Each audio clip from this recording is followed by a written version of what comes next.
ꯅꯨꯡꯁꯤꯕꯤꯗꯨꯅ Manipuri entertainment ꯆꯦꯅꯦꯜꯕꯨ subscribe ꯑꯃꯁꯨꯡ like ꯇꯧꯕꯤꯔꯝꯃꯨ꯫ ꯇꯥꯕꯤꯔꯤꯕ ꯈ꯭ꯋꯥꯏ ꯄꯨꯝꯅꯃꯛꯄꯨ ꯆꯦꯅꯦꯜ ꯑꯁꯤꯅ ꯉꯁꯤꯁꯨ ꯃꯌꯥꯝꯕꯨ ꯏꯀꯣꯛꯅꯣꯅ ꯈꯣꯏꯔꯝꯖꯔꯤ꯫ ꯃꯍꯧꯁꯥꯒꯨꯝ ꯉꯁꯤꯁꯨ ꯑꯩꯒꯤ ꯅꯨꯡꯁꯤꯖꯔꯕ ꯁꯕꯁꯀ꯭ꯔꯥꯏꯕꯔꯁꯤꯡꯅ ꯊꯥꯕꯤꯔꯛꯄ ꯃꯅꯤꯄꯨꯔꯤ ꯍꯣꯔꯔ ꯁ꯭ꯇꯣꯔꯤ ꯑꯅꯧꯕ ꯑꯃꯕꯨ ꯃꯌꯥꯝꯒꯤꯗꯃꯛꯇ ꯄꯨꯗꯨꯅ ꯂꯥꯛꯆꯔꯤ꯫ ꯋꯥꯔꯤ ꯑꯁꯤꯕꯨ ꯂꯥꯟꯊꯣꯛꯆꯔꯛꯄ ꯃꯇꯝꯗ ꯁꯣꯏꯈꯤꯂꯥꯟꯈꯤꯕ ꯌꯥꯎꯔꯕꯁꯨ ꯃꯌꯥꯝꯗ ꯉꯥꯛꯄꯤꯅꯕ ꯍꯥꯏꯖꯔꯤ꯫ ꯐꯔꯦ ꯑꯗꯨꯗꯤ ꯃꯌꯥꯝ ꯋꯥꯔꯤꯁꯤ ꯍꯧꯅꯕ ꯇꯧꯖꯔꯒꯦ꯫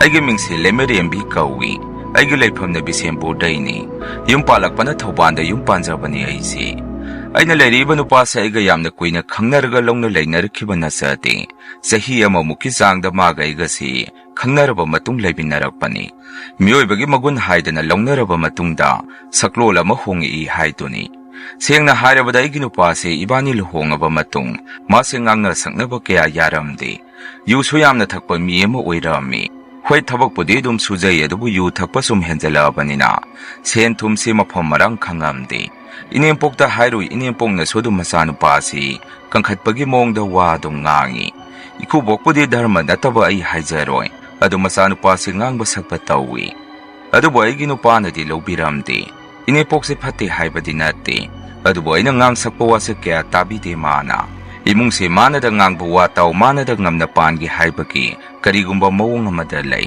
ꯍꯣꯏ ꯑꯩ ꯃꯗꯨ ꯄꯨꯝꯅꯃꯛ ꯈꯪꯖꯔꯒꯦ꯫ ꯑꯍꯟꯅꯤ, ꯑꯩꯅ ꯐꯅ ꯉꯥꯡꯕ ꯋꯥꯁꯤ ꯏꯋꯥ ꯂꯧꯕꯤꯗ꯭ꯔꯒꯁꯨ ꯑꯍꯟ ꯃꯣꯏꯅ ꯉꯝꯅ ꯑꯗꯨم ꯄꯥꯟꯕꯤꯌꯨ꯫ ꯇꯧꯕꯇꯕꯨ ꯑꯩꯒꯤ ꯅꯨꯄꯥꯁꯤꯃꯗꯤ ꯑꯩ ꯒ꯭ꯌꯥꯟ ꯌꯥꯝꯅ ꯇꯥꯍꯟꯅꯤꯡꯉꯤ꯫ ꯍꯧꯖꯤꯛ ꯃꯇꯝꯗ ꯀꯔꯝꯕ ꯅꯨꯄꯥꯅ ꯌꯨ ꯊꯛꯇꯕ ꯂꯩꯗꯣꯏꯁꯤ? ꯃꯤ ꯂꯣꯏꯅ ꯊꯛꯅ ꯆꯥꯅꯔꯤꯅꯤ꯫ ꯑꯩꯁꯨ ꯈꯪꯖꯩ ꯃꯇꯝꯁꯤꯒꯤ ꯆꯠꯅꯕꯤꯁꯤ꯫ ꯑꯗꯨꯕꯨ ꯊꯛꯑꯁꯨ ꯀꯩꯗꯧꯔꯁꯨ ꯃꯐꯝ ꯃꯇꯝ ナꯏꯅ ꯊꯛꯄ, ꯁꯦꯟ ꯊꯨꯝ ꯖꯣꯔꯣ ꯖꯣꯔꯣ ꯇꯧꯗꯕ, ꯃꯁꯤꯅꯤ ꯑꯩꯅ ꯄꯥꯝꯖꯕ꯫ ꯑꯩꯒꯤ ꯅꯨꯄꯥꯁꯤ ꯊꯕꯛꯁꯨ ꯌꯥꯝꯅ ꯋꯥꯅ ꯁꯨꯖꯔꯤꯅꯤ꯫ ꯊꯕꯛꯇꯒꯤ ꯐꯪꯉꯛꯄ ꯁꯦꯜ ꯑꯗꯨꯅ ꯃꯤ ꯄꯤꯖ ꯄꯤꯊꯛ ꯇꯧꯔꯒ ꯍꯦꯛꯇ ꯂꯣꯏꯁꯜꯂꯤ꯫ ꯑꯩꯅ ꯁꯦꯟ ꯊꯨꯝ ꯈꯤꯇꯪ ꯍꯥꯏꯔꯨꯕꯗꯅ ꯅꯄꯥꯝꯗꯒꯤ ꯂꯧꯔꯨꯁꯨ ꯍꯦꯛꯇ ꯍꯥꯏꯔꯛꯏ꯫ ꯑꯩꯁꯨ ꯌꯨꯝ ꯑꯃ ꯄꯥꯜꯂꯛꯑꯕꯅꯤꯅ ꯆꯥꯛꯈꯨꯝꯒꯤ ꯉꯥꯔꯤ ꯊꯨꯝ ꯋꯥꯠꯂꯛꯄ ꯑꯗꯨꯗꯤ ꯏꯄꯥꯝꯗꯒꯤ ꯀꯝꯗꯧꯅ ꯍꯪꯉꯨꯅꯤ?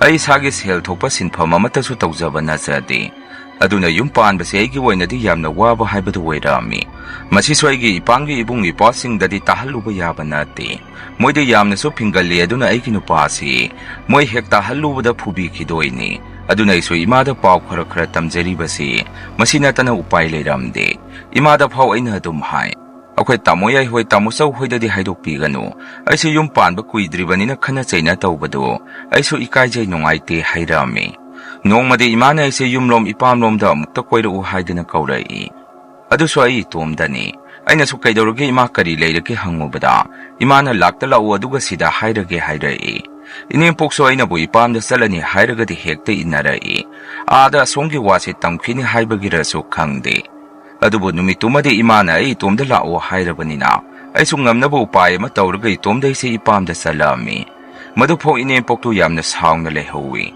ꯏꯃꯥꯅ ꯉꯥ ꯃꯆꯥ ꯑꯃ ꯊꯣꯡꯕꯤꯔꯝꯗꯅ ꯆꯥꯃꯤꯟꯅꯔꯦ ꯑꯩꯈꯣꯏ ꯄꯨꯟꯅ ꯆꯥꯛ ꯏꯁꯤꯡ ꯇꯣꯛꯑꯕ ꯃꯇꯨꯡ꯫ ꯀꯣꯟꯅ ꯏꯃꯥꯅ ꯑꯩꯉꯣꯟꯗ ꯋꯥꯐꯝ ꯑꯃ ꯍꯧꯗꯣꯔꯛꯏ꯫ "ꯏꯕꯦꯝꯃ, ꯏꯃꯥꯅ ꯅꯪ ꯁꯤꯗ ꯀꯧꯔꯤꯁꯤ ꯑꯇꯩ ꯀꯔꯤꯒꯤꯁꯨ ꯅꯠꯇꯦ꯫ ꯌꯦꯡꯉꯣ ꯏꯃꯥ, ꯋꯥ ꯍꯥꯏꯒꯦ, ꯅꯪ ꯃꯨꯟꯅ ꯇꯥꯎ꯫ ꯏꯃꯥꯁꯨ ꯑꯍꯟ ꯑꯣꯏꯔꯦ, ꯅꯪꯒꯤ ꯋꯥꯈꯜ ꯁꯨꯝ ꯈꯟꯕꯁꯨ ꯉꯝꯁꯤꯜꯂꯛꯇ꯭ꯔꯦ꯫ ꯑꯗꯨꯅ ꯏꯃꯥ ꯀꯨꯏꯔꯕꯅꯤ ꯃꯁꯤ ꯈꯜꯂꯛꯄ꯫ ꯑꯗꯨꯒ ꯇꯧꯒꯗꯧꯔꯤꯕ ꯊꯕꯛ ꯑꯁꯤꯁꯨ ꯏꯃꯥꯅ ꯌꯥꯝꯅ ꯀꯥ ꯍꯦꯟꯅ ꯄꯥꯝꯅ ꯇꯧꯒꯗꯕꯁꯨ ꯅꯠꯇꯦ꯫ ꯎꯄꯥꯏ ꯂꯩꯇꯕꯗꯒꯤ ꯏꯆꯥꯒꯤꯗꯃꯛꯇ ꯈꯜꯂꯒ ꯇꯧꯔꯒꯦ ꯅꯤꯡꯉꯛꯈꯤꯕꯅꯤ꯫ ꯌꯦꯡꯉꯨ, ꯃꯥꯏꯕ ꯑꯃ ꯑꯩꯅ ꯇꯥꯟꯅꯔꯦ꯫ ꯌꯥꯝꯅ ꯍꯩꯈ꯭ꯔꯕ ꯃꯥꯏꯕꯅꯤ꯫ ꯃꯃꯤꯡ ꯐꯥꯎ ꯃꯤꯉꯣꯟꯗ ꯑꯅꯤ ꯁꯨꯅ ꯄꯟꯕ ꯌꯥꯕ ꯅꯠꯇꯦ꯫ ꯅꯪꯒꯤ ꯅꯨꯄꯥꯗꯨ ꯀꯩꯁꯨ ꯃꯥꯅ ꯃꯁꯥꯅ ꯒ꯭ꯌꯥꯟ ꯇꯥꯖꯔꯛꯄ ꯍꯥꯏꯕꯗꯨꯗꯤ ꯃꯗꯨ ꯀꯔꯤꯁꯨ ꯑꯣꯏꯔꯔꯣꯏ꯫ ꯑꯗꯨꯅ ꯍꯧꯖꯤꯛꯀꯤ ꯃꯥꯏꯕꯁꯤ ꯇꯧꯔꯒ ꯃꯥ ꯃꯁꯥꯒꯤ ꯒ꯭ꯌꯥꯟ ꯇꯥꯔꯛꯅꯕ ꯀꯩꯅꯣ ꯇꯧꯅꯕ ꯇꯧꯁꯤ꯫ ꯑꯗꯨ ꯅꯠꯇ꯭ꯔꯒꯗꯤ ꯏꯕꯦꯝꯃ ꯏꯆꯥ ꯋꯥꯅꯤꯅꯤ ꯍꯥꯏꯔꯛꯏ꯫ ꯏꯃꯥꯒꯤ ꯋꯥꯗꯨ ꯑꯩꯁꯨ ꯌꯥꯝꯅ ꯄꯥꯝꯖꯔꯝꯗꯦ꯫ ꯑꯗꯨꯅ ꯏꯃꯥꯗ ꯑꯩꯅ ꯑꯃꯨꯛ ꯁꯨꯝꯅ ꯍꯥꯏ, "ꯏꯃꯥ, ꯑꯁ ꯇꯧꯒꯨꯝꯁꯤꯗ ꯑꯗꯨꯒꯨꯝꯕꯗꯣ ꯑꯩꯁꯨ ꯌꯥꯝꯅ ꯄꯥꯝꯖꯗꯦ꯫ ꯑꯩꯒꯤ ꯏꯔꯥꯏꯕꯛꯀꯤꯅꯤ, ꯃꯥꯅ ꯐꯒꯦꯔꯥ ꯐꯔꯣꯏꯒꯦꯔꯥ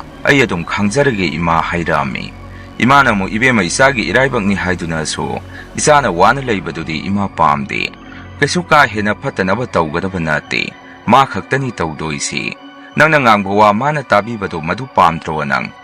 ꯋꯥꯈꯜ ꯃꯨꯟꯅ ꯇꯧ, ꯃꯁꯤ ꯀꯨꯏꯅ ꯈꯟꯕ ꯌꯥꯕ ꯊꯕꯛ ꯅꯠꯇꯦ." ꯑꯩꯅꯁꯨ ꯑꯃꯨꯛ, "ꯏꯃꯥ, ꯑꯁ ꯀꯩꯅꯣ ꯈꯟꯗꯣꯏꯁꯤꯕꯣ? ꯐꯔꯦꯁꯦ, ꯏꯃꯥꯅ ꯐꯅꯤꯗꯣ ꯑꯗꯨꯝ ꯇꯧꯕꯤꯔꯣ꯫ ꯍꯌꯦꯡꯋꯥꯏ ꯃꯗꯨꯅ ꯀꯣꯟꯅ ꯐꯠꯇ ꯅꯨꯡꯗ ꯊꯣꯔꯛꯑꯒꯗꯤ ꯑꯩ ꯏꯇꯣꯝꯗꯗꯤ ꯗꯥꯏꯇ ꯄꯨꯕ ꯉꯝꯃꯣꯏꯀꯣ꯫ ꯏꯃꯥꯒ ꯄꯨꯟꯅ ꯄꯨꯃꯤꯟꯅꯒꯗꯕꯅꯤ ꯑꯩꯗꯤ" ꯍꯥꯏꯔꯛꯑꯝꯃꯤ꯫ ꯏꯃꯥꯅꯁꯨ, "ꯍꯌꯦꯡ ꯉꯥꯎꯕꯤ ꯊꯕꯛ ꯑꯃ ꯇꯧꯕꯗ ꯑꯗꯨꯛ ꯌꯥꯝꯅ ꯂꯨꯅ ꯈꯟꯖꯜꯂꯤꯗꯣ ꯀꯔꯤꯒꯤꯅꯣ? ꯃꯥꯏꯕꯗꯣ ꯍꯧꯖꯤꯛ ꯏꯃꯥꯒ ꯆꯠꯂꯒ ꯎꯅꯔꯨꯁꯤ꯫ ꯅꯕꯨꯡꯁꯤꯡꯗꯗꯤ ꯈꯪꯍꯟꯕ ꯌꯥꯕ ꯅꯠꯇꯦ꯫ Loisalo aduda changba sen thum ima loina puthokani. Salurasi nabungsingdadi namabokto nai haijalabani. Magi anaba hangba chaminagi haidana.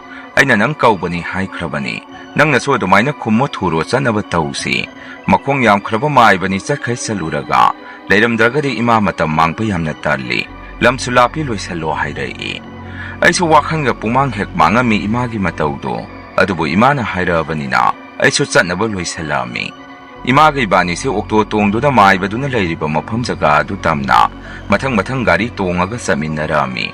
Yaure mafamda usinna sinadi. Thibasu awaba mani maibadu. Imaga iga lakpu ubada maibadu su thorai. Ahan yamna oire maibadu hek ubada su khara adum hairamgadaba mali. Magi mong matawadu. Imana so hanadagi waridu saruraba mali. Wari matek ama punna sanaraga. Konadi maibaduna ingonda sumna hangai. Ibema nangi nupagi yumnak maming mathado. Siye sida iramo hairai. Aisu siye madaigi nupagi maming matha yumnak na singbatu irami. Imana so maibadu da oza maiba. Masina karigino hangami. Maibadu na so sumna kumai. Jantra siyemada hapkidoini. Aduga laubudi thangja numita lauro. Siyema saba haubasu thangja numitagi siyemdoini. Adu natragadi atay matamda jantra siyemba yadi. Ibema nangi semagi mapong numituga hapsalamko. Aisu aigi nupagi mapong numitumaga irami. Imana muk makhatana oza maiba yamna nungaijare. Adudi lauba lakpadi mathangi thangda lakjarage ko. Jantra do asemba jantra mapangan kharakan gadaba amada sembirau. Ado sena kayano hangami. Maibaduna muk lupa lising tarani. Khudyamna changadaba jantrani. Yenguibema hapta amagi manungda. Nangi nupado kaya masuki matik honge haido. Adumaina direct hekta hairai. Aida lising tara palakpa aduda wakhanungda thabaksi yairami. Asuk yamba paisa lauba haidana. Ngayak wari watai tauruga imaga iga sodum thorai. Lambenda so imada ina ima. Tuo kaigi jantra no oini so oiroi so khangba nati. Sena marol ama sauriba. Imai pema ai wanthage tawi. Ima nangde khara taw hayu yadro hairami. Ima na mukhe ngaubi tumina leyo. Angang noina kari khangi. Nangwandagi aina hena singi. Jantra do lauba numita ima adum sen khara tahandurini. Hojitagi sen do taw hairuragadi. Miduna phajana semakhidra. Lao nang so hankidoi thengani. Adu nang napamda sanguranu nayumda adum hanjakro. Ibani bazardagi kainarasi. Adu natragadi thengkhrani hairai. Aina so hoi aduna phagadaba mali. Adu ima sen khara piramu. Ai chakhungi machang mathung kita bazardagi laikhige hairami. Asumne imadagi numito aina lising ahum lobi haurami. Mathangi thangda numita ima gaiga tawraga jantra do loba salami. Maibaduna soigi khwang mapada leiwa ama solaga jantra do season birakhi. Kona pungloi loire hairkan sengi matangda wari sanarakpada. Imana lising ahum tabiyu haijarami. Maibaduna so wakhalama munna khallaba matung. Kona sumna khumdorai. Pare piramo dobo noi matungdadi. Posakaduna kanaragadi sendo hapakko. Maduna loiba natri. Adumaina maibaduna wado hairga engonda munna yengai. Imaga khwini so hoiroza maiba haidana. Maibaduna khwairamaga amuk halakminarami. Lambenda soine imada. Ima maungdi yamna mali magi jantra si. Sibo kamdak duri zano hangami. Imana mo ibema imana khangba khara lai. Adum isagi do mai paksarani. Kari suwaru ranu lao yumda halasi haidana. Amuk halakminarami. Jantra do siba hapta mamukti engonda kana famsi khangamde. Hena do maigi nupane se otpa naiba misai thiba henkalai. Aiso do da khwedok se piri thilami. Ima da soina phone tawraga sumna hai. Ima oide kana de karai dagi maiba ngaubano sen thumda sopa maibani. Ibani da mana apangba sibani. Hena dum henjale hanagi matawadu dagi hairami. Imana mo sumna khumai. Ibema nasada posaka do loina bada ngairi ne. Nangi nasaga posaka duga susinadri. Matam adum khara sangmani hekta waga hekta palu haibadi yaroi. Matam khara yengko hairai. Aiso sauningdana ai thopo pungangda ngangaga. Poladu adum thami. Masigi matung jantra do aiga loinaba numit 15 muk surokpa matam masidagi. Angakpani ko punsida thajarudi. Aigi nupagi mong matauksi yamna sathina ahongba malai. Hana ina ngang basakpa taramdabadu yuda ngaurga leiramba kayadu. Tamna ina ngang buwa tabiba. Yu su thadorokpa sumaina yamna ahongba malakpa haurai. Mamanaga ingoda ngang seiba tawrokpada mana oina aigi misangda lepiduna. Mamaga do hekta khana thuami. Hoi masi aphabani di haijabadi nasadi. ꯑꯗꯨꯕꯨ ꯁꯨꯝ ꯃꯥꯅ ꯑꯩꯒꯤꯗꯃꯛꯇ ꯂꯦꯞꯄꯤꯔꯛꯄ ꯃꯑꯣꯡ ꯑꯗꯨꯗ ꯁꯨꯝ ꯍꯔꯥꯎꯗꯅ ꯑꯩꯅ ꯍꯥꯏꯖꯕꯅꯤ꯫ ꯌꯨꯝ ꯑꯣꯏꯅ ꯄꯥꯟꯃꯤꯟꯅꯗꯨꯅ ꯏꯆꯥꯅꯨꯄꯥ ꯅꯨꯡꯁꯤꯕ ꯑꯃꯁꯨ ꯐꯪꯖꯔꯛꯑꯝꯃꯤ꯫ ꯏꯆꯥꯅꯨꯄꯥꯅ ꯊꯥ 7-9 ꯁꯨꯔꯛꯄ ꯃꯇꯝ ꯑꯁꯥꯏꯗꯒꯤ ꯏꯃꯨꯡ ꯑꯁꯤꯗ ꯌꯥꯝꯅ ꯆꯥꯎꯕ ꯑꯍꯣꯡꯕ ꯑꯃ ꯂꯥꯛꯈꯤ꯫ ꯑꯩꯒꯤ ꯃꯪꯁꯤꯗ ꯑꯍꯜ ꯍꯅꯨꯕ ꯑꯃ ꯃꯇꯝ ꯆꯨꯞꯄꯗ ꯂꯥꯛꯑꯒ ꯑꯩꯁꯦ ꯃꯥꯅ ꯐꯃꯨꯡꯗꯒꯤ ꯁꯣꯔꯣ ꯁꯣꯔꯣ ꯆꯤꯡꯊꯔꯒ ꯑꯩꯁꯦ ꯃꯐꯝ ꯑꯃꯗ ꯃꯥꯅ ꯑꯩꯁꯦ ꯄꯨꯅꯕ ꯌꯥꯝꯅ ꯀꯟꯅ ꯍꯣꯠꯅꯔꯛꯑꯝꯃꯤ꯫ ꯅꯣꯡ ꯐꯥꯗꯣꯛ ꯑꯗꯨꯃꯥꯏꯅ ꯇꯧꯕꯗꯨꯗꯤ ꯑꯩꯁꯨ ꯃꯍꯧꯁꯥꯅꯤ, ꯃꯀꯨꯃꯪꯅꯤ, ꯀꯔꯤꯁꯨ ꯇꯧꯔꯣꯏ ꯈꯟꯇꯣꯛꯑꯝꯃꯤ꯫ ꯑꯗꯨꯕꯨ ꯁꯨꯝ ꯇꯣꯏꯅ ꯑꯩꯒꯤ ꯃꯪꯁꯤꯗ ꯑꯍꯜ ꯍꯅꯨꯕ ꯑꯃ ꯂꯥꯛꯑꯒ ꯃꯥꯅ ꯑꯩꯁꯦ ꯈꯧꯔꯤ ꯈꯔ ꯃꯦꯜꯂꯛ, ꯑꯩꯁꯦ ꯍꯥꯠꯀꯅꯤ ꯈꯔ ꯀꯣꯏꯇꯥꯟ ꯇꯥꯅ, ꯑꯩꯁꯦ ꯑꯍꯤꯡ ꯇꯨꯝꯒꯗꯕ ꯐꯥꯎ ꯀꯤꯔꯛꯑꯝꯃꯤ꯫ ꯑꯗꯨꯅ ꯑꯩꯁꯦ ꯑꯍꯤꯡ ꯀꯌꯥ ꯏꯇꯨꯝ ꯇꯨꯝꯃꯝꯗꯦ ꯏꯆꯥꯅꯨꯄꯥ ꯑꯄꯤꯛꯄ ꯑꯗꯨꯗ ꯑꯗꯨꯝ ꯑꯩꯁꯦ ꯌꯦꯡꯉꯒ ꯑꯍꯤꯡꯁꯦ ꯇꯨꯝꯗꯅ ꯑꯍꯤꯡꯁꯦ ꯑꯗꯨꯝ ꯂꯦꯜꯂꯛꯑꯝꯃꯤ꯫ ꯌꯨꯝꯒꯤ ꯏꯃꯥꯗꯁꯨ ꯄꯥꯎ ꯑꯗꯨ ꯇꯝꯕꯗ ꯏꯃꯥꯅ ꯏꯕꯦꯝꯃ, ꯇꯨꯝꯃꯝꯗꯥꯏ ꯂꯩꯅꯤꯡꯊꯧ ꯂꯩꯃꯔꯦꯟ ꯌꯨꯝꯒꯤ ꯏꯁꯣꯔ ꯂꯝ ꯑꯗꯨꯕꯨ ꯀꯣꯜꯂꯤꯕ ꯏꯁꯣꯔ ꯑꯗꯨ ꯆꯦꯠꯅ ꯅꯤꯡꯉꯒ ꯇꯨꯝꯃꯨ, ꯀꯔꯤꯁꯨ ꯇꯧꯔꯣꯏ, ꯅꯣꯏꯒꯤ ꯃꯣꯄꯥꯡ ꯃꯈꯥꯗ ꯊꯥꯡ ꯃꯆꯥ ꯑꯃ ꯊꯝꯃꯨ ꯍꯦꯛꯇ ꯍꯥꯏꯔꯛꯏ꯫ ꯃꯗꯨ ꯄꯨꯝꯅꯃꯛ ꯇꯧꯔꯒꯁꯨ ꯀꯥꯟꯅꯕ ꯀꯔꯤꯁꯨ ꯑꯣꯏꯗꯦ꯫ ꯃꯁꯤꯗ ꯑꯩꯅ ꯈꯜꯂꯤꯕꯅ ꯑꯩꯒꯤ ꯏꯅꯦꯝꯄꯣꯛꯅ ꯃꯄꯥꯒ ꯑꯩꯒꯁꯦ ꯌꯥꯝꯅ ꯅꯨꯡꯁꯤꯅꯅ ꯂꯩꯃꯤꯟꯅꯔꯛꯄ ꯑꯁꯤꯗ ꯀꯜꯂꯛꯇꯅ ꯀꯩꯅꯣ ꯇꯧꯁꯤꯜꯂꯛꯑꯖꯥꯔ ꯍꯥꯏꯗꯅ ꯑꯩꯗꯤ ꯋꯥꯈꯜ ꯑꯃꯁꯨ ꯈꯟꯕ ꯍꯧꯔꯛꯑꯝꯃꯤ꯫ ꯅꯨꯃꯤꯗꯥꯡꯗꯁꯨ ꯏꯅꯦꯝꯄꯣꯛꯁꯦ ꯃꯔꯨꯡ ꯃꯔꯨꯡ ꯁꯣꯜꯂꯒ ꯃꯄꯥꯟꯗ ꯊꯣꯛꯈꯤꯕ ꯃꯈꯣꯜ ꯑꯃ ꯑꯩꯅ ꯍꯦꯛꯇ ꯇꯥꯍꯧꯏ꯫ ꯑꯗꯨꯕꯨ ꯅꯨꯃꯤꯠꯇꯨꯗꯤ ꯌꯥꯝꯅ ꯑꯀꯤꯕ ꯊꯧꯗꯣꯛ ꯑꯃ ꯊꯣꯛꯈꯤ꯫ ꯃꯄꯥꯅ ꯑꯩꯅ ꯏꯆꯥꯅꯨꯄꯥ ꯑꯄꯤꯛꯄꯗꯨꯒ ꯑꯩꯈꯣꯏ ꯑꯍꯨꯝ ꯇꯨꯃꯤꯟꯅꯔꯤꯉꯩꯗ ꯑꯍꯤꯡ ꯅꯣꯡꯌꯥꯏꯁꯤꯗ ꯑꯩꯒꯤ ꯅꯨꯄꯥꯁꯤ ꯐꯨꯛ ꯍꯧꯒꯠꯂꯛꯑꯒ ꯑꯩ ꯀꯤꯔꯦ, ꯀꯅꯥꯅꯣ ꯑꯍꯜ ꯑꯃ ꯐꯃꯥꯡ ꯑꯁꯤꯗꯒꯤ ꯁꯝꯃꯒ ꯊꯨꯅ ꯆꯠꯈ꯭ꯔꯦ꯫ ꯑꯩ ꯀꯤꯔꯦ ꯍꯥꯏꯗꯅ ꯑꯩꯒꯤ ꯅꯨꯄꯥꯁꯤ ꯐꯥꯎ ꯀꯔꯤꯅꯣꯃ ꯇꯧꯔꯛꯈꯤ ꯅꯨꯃꯤꯠꯇꯨ꯫ ꯑꯩꯁꯨ ꯏꯃꯥ ꯄꯥꯕꯨꯡ ꯇꯥꯅꯕ ꯀꯧꯏ, ꯑꯃꯨꯛꯇ ꯆꯪꯕꯤꯔꯛꯑꯣ ꯊꯨꯅ ꯑꯩꯈꯣꯏ ꯀꯥꯗ ꯍꯥꯏꯗꯅ ꯕꯕꯥ ꯏꯃꯥꯁꯨ ꯆꯪꯉꯛꯏ꯫ ꯑꯩꯁꯨ ꯀꯥꯗꯨꯃ ꯆꯤꯟ ꯊꯨꯡꯅ ꯈꯣꯏꯖꯨ ꯂꯩꯈꯥꯝꯗꯨ ꯍꯨꯝꯊꯣꯛꯑꯝꯃꯤ꯫ ꯀꯣꯟꯅꯗꯤ ꯑꯩꯒꯤ ꯅꯨꯄꯥꯗꯨ ꯈꯔ ꯏꯪꯊꯔꯛꯑꯝꯃꯤ꯫ ꯑꯩꯁꯨ ꯏꯅꯦꯝꯄꯣꯛꯇ ꯄ꯭ꯔꯃꯥꯟ ꯑꯣꯏꯅ ꯅꯨꯃꯤꯠꯇꯨ ꯑꯁꯨꯝꯅ ꯍꯥꯏ: ꯏꯃꯥ, ꯏꯃꯨꯡ ꯃꯅꯨꯡ ꯅꯆꯥꯅꯁꯨ ꯑꯩꯈꯣꯏꯁꯤ ꯋꯥꯔꯒ ꯅꯨꯡꯉꯥꯏꯕ ꯄꯥꯝꯕ ꯃꯤ ꯑꯃ ꯌꯨꯝꯂꯣꯟ ꯀꯩꯔꯣꯟꯅꯕꯗ ꯌꯥꯎꯔꯤ꯫ ꯑꯩꯒꯤ ꯋꯥꯍꯩ ꯑꯗꯨꯗ ꯏꯅꯦꯝꯄꯣꯛꯅꯁꯨ ꯑꯁꯨꯝꯅ ꯈꯨꯝꯃꯛꯏ: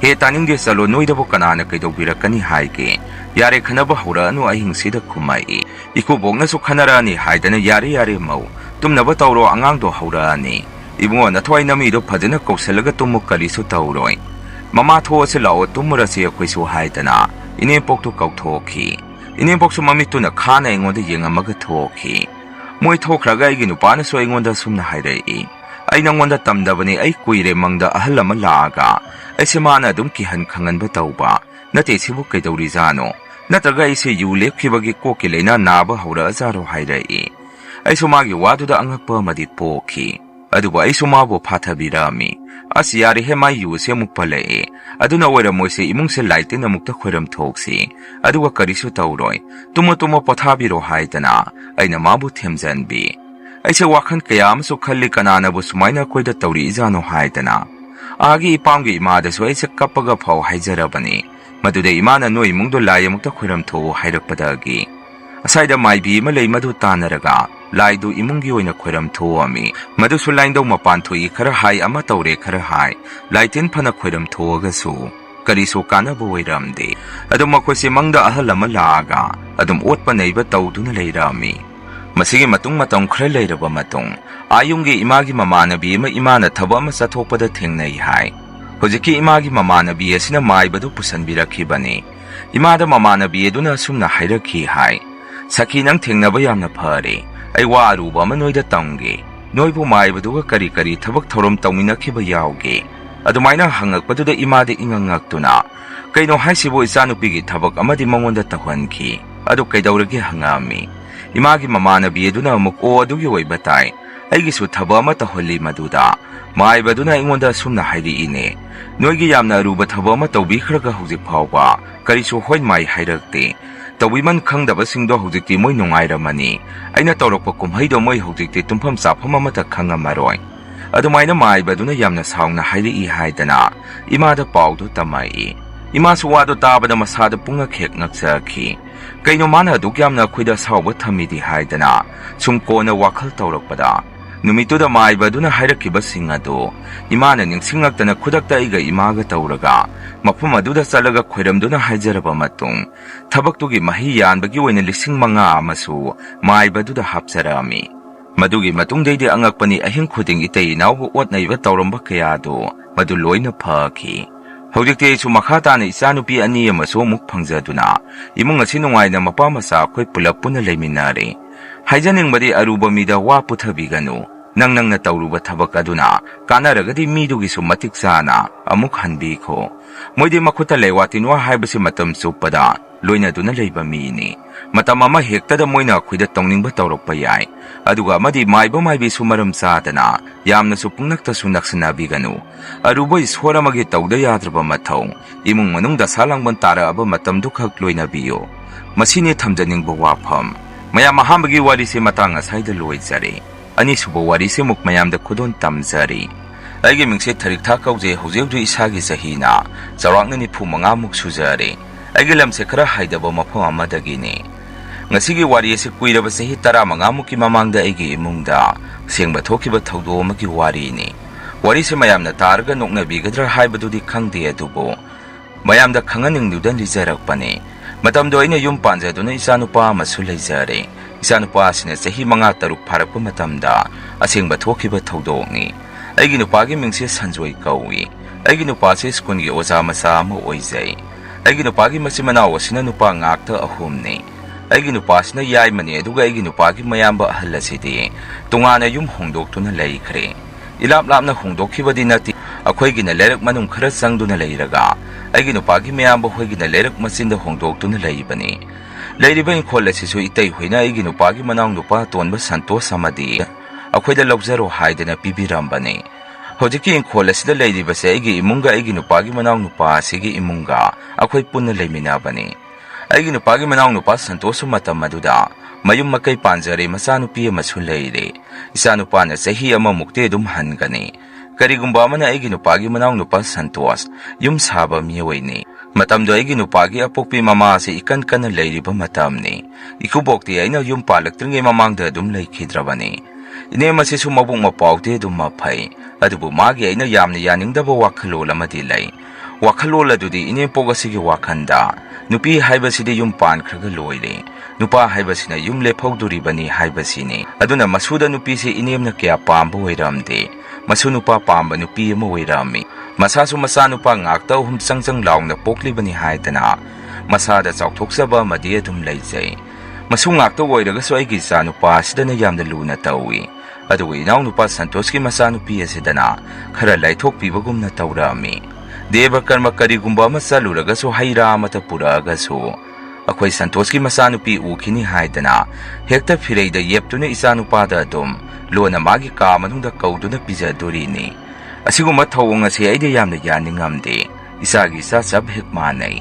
nupi haiba leite nupa haiba leite isona pirakpa laibokta tamlamba duni masida mi amabu atamnana tathiba se aige thamoy asina sukya hek yaba ngamamde marakta aigi nupadasu ine masibo khara ngangba sakpa tawbiyo haidana aina hek insalami asumna aigi nupana haipe ngangba sakpa tawragana angang sida khara natheibagi mawongdu pharami siguma inemgi matawase khoi santos hoisu moisu loina khanglibani adubo ahanni haiduna manaba yadabadagi adum tumina tasanadana leithoknaribani akhoi santosna lawriba nupi sisu khara angangni ipang na ing tapsa khraba nupini nongmata wakana hangana haiba ngamjaba mi nate aingonda su ise haibadagi henba nate thabai khangmakta oiraga su mi ngainaba tawdana matomda dum satsat loisanba nupini magi maming asingbase Sonia kawi adubo ainadi inaw haidana dum kawi ini pokse inaw khoiga chaminarambani adubo nupi poi pokte haibagi matangda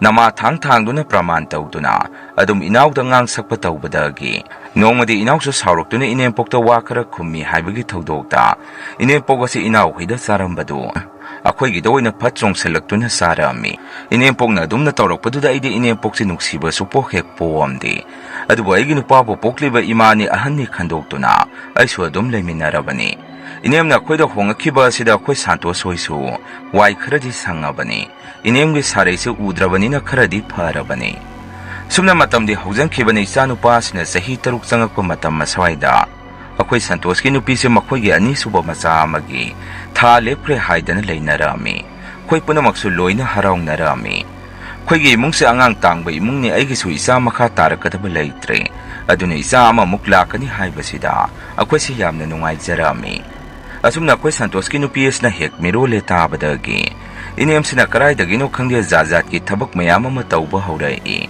hana tamthina tawrambadu tha lepkhiba matam asidagi Inemna inauda handakti nupa poktaba yade haidana kanna hairami. Nupa poknamani haidana inemsina makhan makha ayamba thabang jajaki thabakse paikhalami. Nongma kangde nupa poknabani haidana laida katpagi migi sosti tofamdagi laurakpani haidana karai-karaidagi no khangde haira kabong senjoina singba kari-karino yamna pija pithak tawrami. Yumda pot ama natraga ama puraktuna nupa poktoini thamjalu haidana akhoi Santoshki nupi sida hekta pisalami.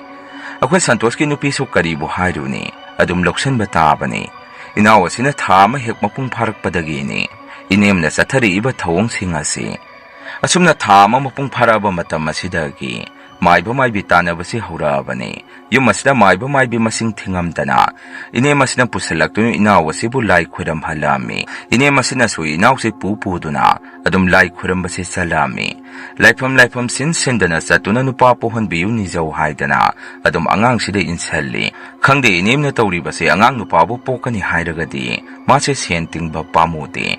Tahoiba tahoidaba thabak khaktre. Mi mana hek karigumam hairagasu. Hena thawai yauksanuna puthoknaba honarami. Inaw Santoshka magi nupigadi thoina nupa nupi thibagi wakhal laite. Masabo dum nuksisana tawjay. Adubo ahanna haiba wa kaubanina. Hekta hiktokpasu ngamamde aduga inemsi. Mana ningkiba adu pangthoktaba makai. Toktaba misakamani. Adu mikup kangdana giri takturini. Aigi sanupa sinaw purakpa matam madudasu. Inemna ibu lai khuramsi haidana yamna haurai. Adubo aigi laibak faba haigadra isanupa sinaw puba matamda. Aisi isa yamna solami. Aduna satukdasin kaya ngamamde. Adugo isa sinaw puba tha mariga hairapa matam maduda. Aigi nupa si suyamda kana nabadagi yumda laibak pharaktaaduna. Aisi ipamda laiba taaki. Isa nupa si su ipamlomda laiduna unazarakpani. Aduna aigi haktaktadi sigumba thawngsing asi thoina tawrakti. Asumna tha humukti haujankre. Inauksi tha humapung sapsana pharakpa matam asidagini. Inempokna yamna sathi-sathiba thabak chatharakturisi. Thangda nomaijing thi-thiduna maiba maibigi mayumda akhoi Santoshka makhoi humse adum chatuna athen pot puduna adum salami. Aduga yumda su maiba maibina pirakpani haiduna laphoina singba haira khara adum puduna halaga matay manauksi sarami. Akhoi so haijabagi wane khoina hekta khut thinjanduna chatpa yaroi haiduna thinglubasu yaba nate. Aduga yamna sathiriba amana kanadagi bo tariba karamba mioina hariba mathong huktraba wafam no khangde. Miroliba nupi amana ngamu ahingba yotlagadi polakadoriba angang adu nupa oigali haidana inepongna wafam asi nongma inawga akhoi hum sumangda phaminaringai matam asida haudorai.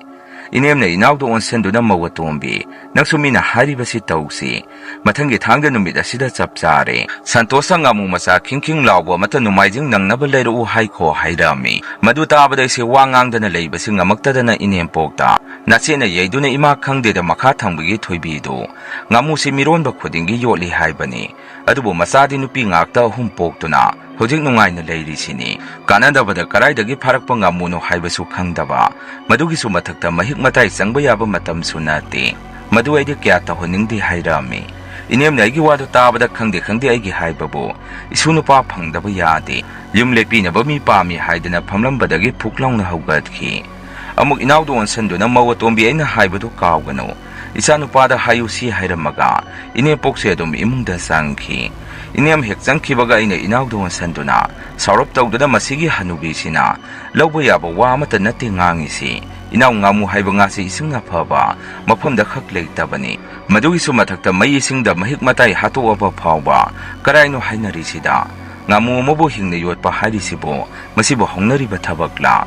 Imana phana hairagasu nang tawgano. Miroliba nupi amagi masada asukimate khudong thiningai oibani. Imana yada yadragasu nangna charamdaida nasinabra kariduma tawruga leithoknaba honnaw. Inawsu wakhani phakchanbagum khoi ise mong yengage imagi matawsiga ai gyanga tadre khumai. Numitudi adumna adum haujankhre. Hainakhiba thangda numit adusu yaurakle. Adubo aina haijakhibagi matungina inawse nasinaduna leirami aduna lai khuramba adu salamde. Adubo inemasina numit khudingi saiba thangba prok sonba tawrakpasida khangba lakpa ngamdraduna mathangi thangja numit asida inawga Santoshka aigi inemga se yumgi gari car achauba adu thaudoktuna maibi amagi mayumda salibani haidana tawrami. Numito aigi nupaga aiga se isa nupa putuna ipamda saksaba ngahak salubani. Masigi talak asidani inempokna makhoi puraga salamisi. Asumna saluraba matung lai khurumobagi waridu inaungna nongma matang saba amada aingonda wari sarakpadagi khangbani. Inaungna haibada nahana khoi santosna ngamu ama kaithen masadagi leri hai. Ngamu aduda maibi aduna lairon tinson khara tawraba matung ngamu adu inaungna yoli haidana tamai. Wari sa tabada idi tuga kyaw chongami. Aina sukarigi zarurino nangbo. Angang nakpuba hairibasi haksang se sontaba matamni. Mahik matay mahik sangkiba matamda. Isada anaba kaya thorak turibani. Adumayna aina mangonda sayrami. Masu isi sukhangba ngamaktabadagi saluri. Nanaw nupana sukhangzadabanina. Isamsam na lai kuramdoy ni khandu na sasi haibadagi. Akoy su salubani. Aina su pare sa kalisu tawroida. Akoy lakayda ngamu yot pasi satnarini. Ngamu yotaba nupi lakayda ilaybu laytrabani. Adumayna aina phagi tu tawi. Inaw na su ado isi karisu tawroidro hangai. Aina su inaw angang duda tikta kaydana. Mamit mamay pang na buhona si. Nupa nupi gitoy na kaluno. Angang amahik na kuba matamda. Nupa nupi haiba si dedom lekrabani. Panalay kuramagasu. Matawaso na matang kramo haujang kre thani pan muka surak pa matam masida. Inaw si masangam de saning tanging bay paw de haidana.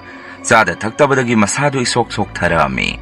Ising chatpa mapalimban thokpada so kya nungaite. Laihuk so hawagum tawi haibadagi.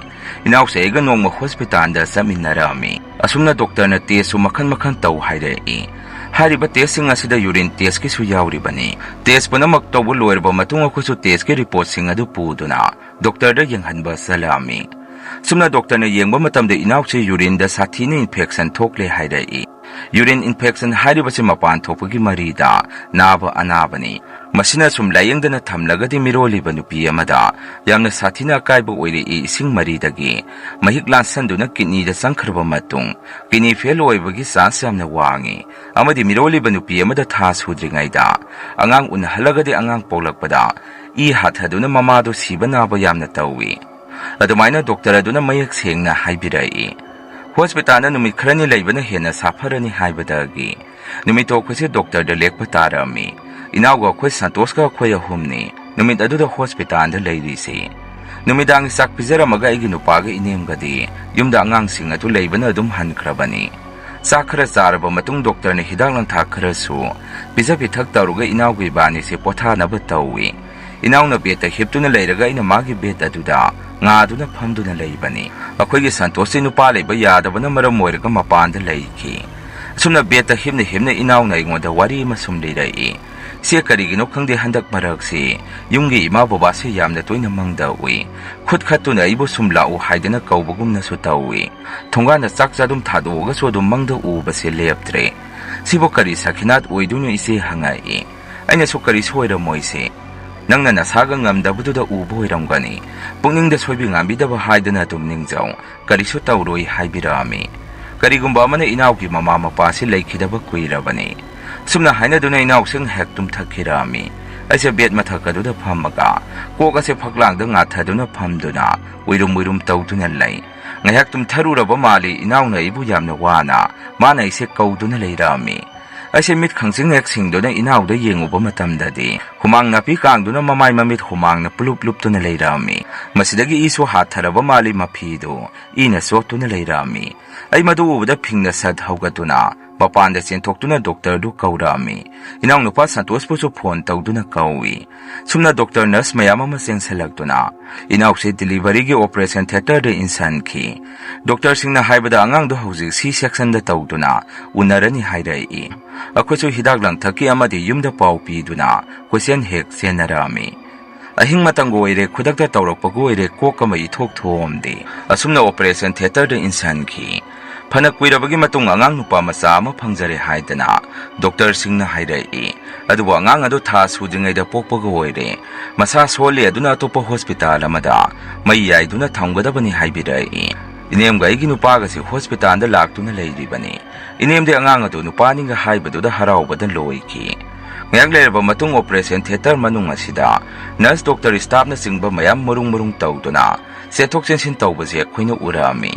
Khusu yamna pakhalami khutsa se prok thekduna mihun sudaba makai operation theater gi mamang adu da ngai duna leirami ngayak leraga doctor ne inaw do yadre kanba ngam hawdre hairai ꯄꯥꯎ ꯑꯁꯤ ꯇꯥꯕꯗ ꯑꯩꯈꯣꯏ ꯏꯃꯨꯡꯒꯤ ꯀꯣꯛꯊꯛ ꯑꯁꯤꯗ brush ꯇꯥꯕꯒꯨꯝ ꯊꯣꯛꯈꯤ꯫ ꯈꯥꯝꯕ ꯌꯥꯗ ꯑꯣꯛ ꯈꯣꯡꯅ ꯀꯞꯅꯔꯛꯑꯝꯃꯤ꯫ ꯗꯣꯛꯇꯔꯁꯤꯡꯅ ꯍꯥꯏꯕꯗ ꯄꯨꯝꯅꯃꯛꯁꯤ ꯌꯨꯔꯤꯟ ꯏꯟꯐꯦꯛꯁꯟ ꯑꯗꯨꯗꯒꯤ ꯃꯍꯤꯛꯁꯤꯡ ꯑꯗꯨ ꯀꯤꯗꯅꯤꯗ ꯆꯪꯕꯗ ꯌꯥꯎꯈꯤꯕꯗꯒꯤ ꯊꯣꯛꯈꯤꯕꯅꯤ ꯍꯥꯏꯗꯅ ꯑꯩꯈꯣꯏꯗ ꯍꯥꯏꯕꯤꯔꯛꯏ꯫ ꯑꯁꯨꯝꯅ ꯎꯄꯥꯏ ꯂꯩꯇꯕꯅ ꯏꯅꯥꯎꯒꯤ ꯑꯁꯤꯕ ꯍꯛꯆꯥꯡ ꯑꯗꯨ ꯌꯨꯝꯗ ꯄꯨꯊꯔꯛꯇꯨꯅ ꯈꯪꯅ ꯆꯥꯟꯅꯕ ꯂꯩꯀꯥꯏꯒꯤ ꯃꯤ ꯀꯌꯥ ꯑꯃ ꯍꯣꯠꯅꯃꯤꯟꯅꯗꯨꯅ ꯃꯊꯧ ꯃꯉꯝꯗꯣ ꯑꯗꯨꯝ ꯄꯥꯡꯊꯣꯛꯈ꯭ꯔꯦ꯫ ꯑꯁꯨꯝꯅ ꯏꯅꯥꯎꯅ ꯂꯩꯈꯤꯗ꯭ꯔꯕ ꯃꯇꯨꯡꯗ ꯑꯩꯈꯣꯏꯒꯤ ꯌꯨꯝ ꯏꯪꯈꯣꯜ ꯑꯁꯤ ꯑꯁꯨꯛꯀꯤ ꯃꯇꯤꯛ ꯇꯝꯅꯔꯛꯑꯝꯃꯤ꯫ ꯃꯔꯨꯑꯣꯏꯅ ꯑꯩꯒꯤ ꯏꯅꯦꯝ ꯑꯁꯤꯗ ꯑꯀꯤ ꯑꯈꯪꯁꯨ ꯑꯗꯨꯝ ꯊꯦꯡꯅꯔꯛꯑꯝꯃꯤ꯫ ꯏꯅꯦꯝꯒꯤ ꯀꯥ ꯑꯁꯤ ꯏꯅꯥꯎ ꯍꯣꯏꯗ ꯂꯩꯕꯅꯤ꯫ ꯑꯩꯈꯣꯏꯗ ꯆꯥꯔꯕꯁꯨ ꯇꯨꯝꯕꯗꯤ ꯃꯈꯣꯏꯗ ꯑꯗꯨꯝ ꯇꯨꯝꯕꯅꯤ꯫ ꯑꯗꯨꯅ ꯏꯅꯦꯝꯅ ꯌꯨꯝ ꯑꯗꯨꯗ ꯂꯩꯕ ꯃꯇꯝ ꯑꯁꯤꯗ ꯃꯥꯒꯤ ꯃꯇꯨꯡ ꯑꯁꯤꯗ ꯃꯤ ꯏꯟꯅꯕꯒꯤ ꯁꯥꯍꯨꯝꯁꯦ ꯑꯗꯨꯝ ꯐꯪꯏ ꯍꯥꯏ꯫ ꯏꯅꯦꯝꯒꯤ ꯃꯤꯠ ꯅꯥꯆꯦꯠꯅꯁꯨ ꯅꯨꯄꯤ ꯑꯃ ꯃꯃꯤ ꯁꯥꯃꯤ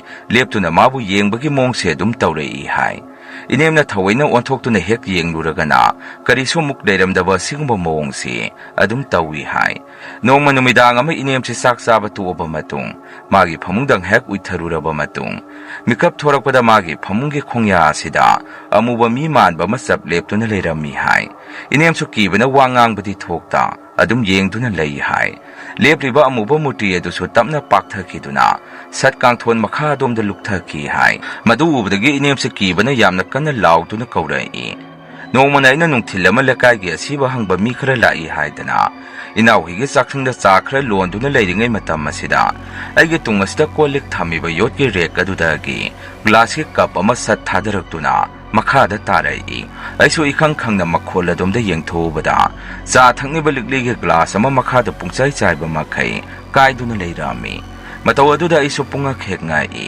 ꯑꯩꯒꯤ ꯅꯨꯄꯥꯅꯁꯨ ꯄꯥꯎ ꯇꯝꯂꯛꯄꯗ ꯏꯅꯥꯎꯅ ꯍꯣꯁꯄꯤꯇꯥꯜꯗ ꯂꯩꯈꯤꯕ ꯅꯨꯃꯤꯠ ꯑꯗꯨꯒꯤ ꯅꯣꯡ ꯅꯤꯅꯤꯒꯤ ꯃꯃꯥꯡꯗ ꯅꯨꯃꯤꯗꯥꯡ ꯑꯃ ꯑꯩꯒꯤ ꯅꯨꯄꯥꯅ ꯇꯨꯝꯂꯝꯕꯗꯒꯤ ꯃꯤꯀꯞ ꯊꯣꯔꯛꯄꯁꯤꯗ ꯅꯨꯄꯤ ꯑꯃꯅ ꯀꯞꯄꯒꯤ ꯃꯈꯣꯜ ꯑꯃ ꯇꯥꯔꯛꯏ ꯍꯥꯏ꯫ ꯑꯩꯒꯤ ꯅꯨꯄꯥꯁꯨ ꯃꯃꯤꯠꯇꯣ ꯍꯥꯏꯐꯦꯠ ꯎꯏꯁꯟꯗꯨꯅ ꯑꯗꯨꯝ ꯂꯩ ꯍꯥꯏ꯫ ꯏꯅꯥꯎ ꯂꯩꯔꯣꯏ ꯍꯥꯏꯕ ꯅꯨꯃꯤꯠ ꯑꯗꯨꯒꯤ ꯅꯨꯃꯤꯗꯥꯡ ꯑꯗꯨꯗꯅ ꯑꯩꯈꯣꯏ ꯁꯥꯟꯇꯣꯁꯣꯏ ꯊꯪꯕ ꯑꯁꯣꯝ ꯁꯥꯏꯠꯇꯒꯤ ꯈꯣꯔꯥꯏꯅ ꯎꯄꯥꯛ ꯂꯦꯟꯗꯨꯅ ꯀꯞꯄꯒꯤ ꯃꯈꯣꯟꯁꯦ ꯌꯥꯝꯅ ꯇꯥꯈꯤ ꯍꯥꯏ꯫ ꯑꯗꯨꯒ ꯌꯥꯝꯅ ꯂꯨꯔꯤꯕ ꯑꯃꯅ ꯑꯩꯈꯣꯏ ꯁꯥꯟꯇꯣꯁꯅ ꯏꯅꯦꯝ ꯑꯁꯤꯕꯨ ꯌꯥꯝꯅ ꯁꯥꯎꯏ꯫ ꯃꯥꯒꯤ ꯅꯨꯄꯤꯅ ꯂꯩꯈꯤꯗꯕꯁꯤ ꯏꯅꯦꯝ ꯑꯁꯤꯅ ꯅꯨꯄꯥ ꯄꯣꯛꯅꯕꯅꯤ ꯍꯥꯏꯗꯅ ꯃꯈꯟ ꯃꯈꯟꯒꯤ ꯃꯊꯣꯡ ꯍꯨꯛꯇ꯭ꯔꯕ ꯊꯕꯛ ꯀꯌꯥ ꯑꯃ ꯇꯧꯔꯨꯕꯒꯤꯅꯤ ꯍꯥꯏꯗꯨꯅ ꯏꯅꯥꯎꯅꯨꯄꯥ ꯁꯟꯇꯣꯁꯅ ꯏꯅꯦꯝꯕꯨ ꯆꯩꯕ ꯉꯥꯡꯕꯁꯦ ꯑꯗꯨꯝ ꯇꯧꯏ꯫ ꯃꯤ ꯍꯥꯠꯄ ꯉꯝꯕ ꯅꯨꯄꯤꯅꯤ ꯍꯥꯏꯗꯅꯁꯨ ꯑꯗꯨꯝ ꯆꯩꯔꯛꯑꯝꯃꯤ꯫ ꯏꯅꯦꯝ ꯑꯁꯤꯁꯨ ꯃꯁꯥꯅ ꯂꯥꯜꯂꯨꯕ ꯀꯧꯕꯅꯤꯅ ꯍꯧꯖꯤꯛꯇꯤ ꯅꯨꯡꯉꯥꯏꯔꯛꯇ꯭ꯔꯕ ꯃꯥꯜꯂꯤ꯫ ꯃꯁꯤ ꯎꯪꯗꯨꯅ ꯑꯗꯨꯝ ꯂꯩ꯫ ꯏꯪꯈꯣꯜ ꯃꯅꯨꯡ ꯑꯁꯤꯗꯅ ꯅꯨꯄꯤ ꯑꯃꯅ ꯑꯍꯤꯡꯗ ꯌꯦꯅꯈꯥ ꯂꯨꯈꯥꯗ ꯆꯠꯄꯁꯦ ꯑꯗꯨꯝ ꯂꯦꯞꯄꯝꯗꯦ꯫ ꯑꯉꯥꯡ ꯑꯅꯤ ꯑꯗꯨꯁꯨ ꯀꯤꯕꯅ ꯃꯄꯥꯜꯂꯤꯕ ꯊꯣꯛꯎ ꯍꯥꯏꯕ ꯌꯥꯔꯝꯗꯦ꯫ ꯁꯣꯔꯥꯠ ꯌꯧꯒꯗꯕ ꯅꯣꯡ ꯅꯤꯅꯤ ꯋꯥꯠꯂꯤꯉꯩ ꯃꯇꯝ ꯑꯁꯤꯗ ꯑꯩꯒꯤ ꯅꯨꯄꯥꯒ ꯑꯩꯒꯁꯤ ꯕꯖꯥꯔꯗ ꯁꯣꯔꯥꯠꯀꯤ ꯑꯋꯥꯠ ꯑꯄꯥ ꯈꯔ ꯌꯦꯡꯕ ꯆꯠꯂꯝꯃꯤ꯫ ꯊꯧꯗꯣꯛ ꯊꯣꯛꯄ ꯍꯥꯏꯔꯤꯁꯤꯅꯕꯨ ꯄꯣꯠ ꯆꯩ ꯃꯆꯦꯠ ꯃꯇꯥ ꯂꯩꯔꯤꯕ ꯃꯈꯩ ꯂꯣꯏꯕ ꯅꯥꯏꯗꯦ ꯍꯥꯏꯕꯗꯨꯅꯤ꯫ ꯑꯃ ꯌꯦꯡꯅꯔꯤꯉꯩ ꯃꯇꯝꯗꯤ ꯍꯧꯖꯤꯟꯈꯤꯕ ꯈꯪꯍꯧꯗꯦ꯫ ꯂꯝꯒ ꯂꯥꯞꯄꯩ ꯈꯤꯇꯪ ꯊꯦꯡꯅ ꯂꯥꯛꯄꯒ ꯑꯣꯏꯔꯦ꯫ ꯌꯨꯝ ꯌꯧꯔꯛꯄꯗ ꯅꯨꯃꯤꯗꯥꯡꯒꯤ ꯄꯨꯡ 6:30 ꯇꯥꯗꯨꯅ ꯂꯩꯔꯝꯃꯤ꯫ ꯁꯨꯝꯅ ꯌꯨꯝꯗ ꯒꯥꯔꯤ ꯊꯧꯖꯤꯜꯂꯛꯄ ꯑꯁꯤꯗ ꯒꯦꯠ ꯃꯄꯥ ꯌꯧꯔꯛꯄꯁꯤꯗ ꯅꯨꯄꯤ ꯑꯃ ꯁꯠ ꯊꯣꯡꯒꯥꯟꯒꯤ ꯃꯄꯥ ꯑꯗꯨꯗ ꯆꯣꯡꯁꯟꯈꯤꯕꯒꯨꯝꯅ ꯑꯩꯒꯤ ꯅꯨꯄꯥꯒ ꯑꯩꯒꯅ ꯎꯔꯛꯑꯝꯃꯤ꯫ ꯑꯩꯒꯤ ꯅꯨꯄꯥꯁꯦ ꯕ꯭ꯔꯦꯛ ꯈꯪꯐꯥ ꯐꯥꯏ ꯃꯤꯠꯇꯣ ꯍꯥꯏꯐꯦꯠ ꯌꯦꯡꯅꯔꯒ ꯅꯨꯃꯤꯠꯇꯣ ꯏꯕꯥꯅꯤꯁꯨ ꯑꯗꯨꯝ ꯌꯨꯝꯗ ꯒꯥꯔꯤꯗꯣ ꯊꯧꯖꯤꯜꯂꯛꯏ꯫ ꯑꯁꯨꯝꯅ ꯈꯥꯝꯕ ꯌꯥꯗ ꯍꯧꯈꯤꯕꯅ ꯁꯣꯔꯥꯠ ꯅꯨꯃꯤꯠꯁꯨ ꯌꯧꯔꯛꯏ꯫ ꯃꯌꯥꯝ ꯄꯨꯟꯅ ꯍꯣꯠꯅꯃꯤꯟꯅꯗꯨꯅ ꯁꯣꯔꯥꯠꯁꯨ ꯃꯄꯨꯡ ꯐꯥꯅ ꯑꯗꯨꯝ ꯄꯥꯡꯊꯣꯛꯄꯤꯈ꯭ꯔꯦ꯫ ꯁꯣꯔꯥꯠ ꯂꯣꯏꯈ꯭ꯔꯕꯅꯤꯅ ꯌꯨꯝ ꯑꯁꯤꯗ ꯇꯝꯅꯔꯝꯕꯁꯨ ꯑꯗꯨꯝ ꯂꯦꯞꯈ꯭ꯔꯦ꯫ ꯑꯗꯨꯕꯨ ꯏꯅꯥꯎꯅꯨꯄꯥ ꯁꯟꯇꯣꯁꯇꯤ ꯃꯃꯥꯅ ꯂꯩꯕ ꯃꯐꯝꯗ ꯃꯥ ꯑꯃꯨꯛ ꯍꯟꯅ ꯂꯩꯕ ꯉꯝꯃꯣꯏ ꯍꯥꯏꯗꯨꯅ ꯁꯣꯔꯥꯠ ꯅꯣꯡ ꯍꯦꯛ ꯉꯥꯟꯕꯒ ꯌꯨꯝ ꯑꯗꯨ ꯊꯣꯡ ꯂꯣꯟꯁꯤꯜꯂꯝꯃꯒ ꯃꯆꯥꯗꯨ ꯄꯨꯗꯨꯅ ꯑꯗꯨꯝ ꯆꯠꯈꯤ꯫ ꯑꯩꯈꯣꯏꯅꯗꯤ ꯐꯅꯗꯤ ꯈꯥꯝꯕꯅꯤ ꯑꯗꯨꯕꯨ ꯏꯅꯦꯝꯄꯣꯛꯅ ꯂꯩꯕ ꯃꯐꯝꯗ ꯂꯩꯕ ꯉꯝꯃꯣꯏ ꯍꯥꯏꯗꯅ ꯑꯗꯨꯝ ꯆꯠꯈ꯭ꯔꯦ꯫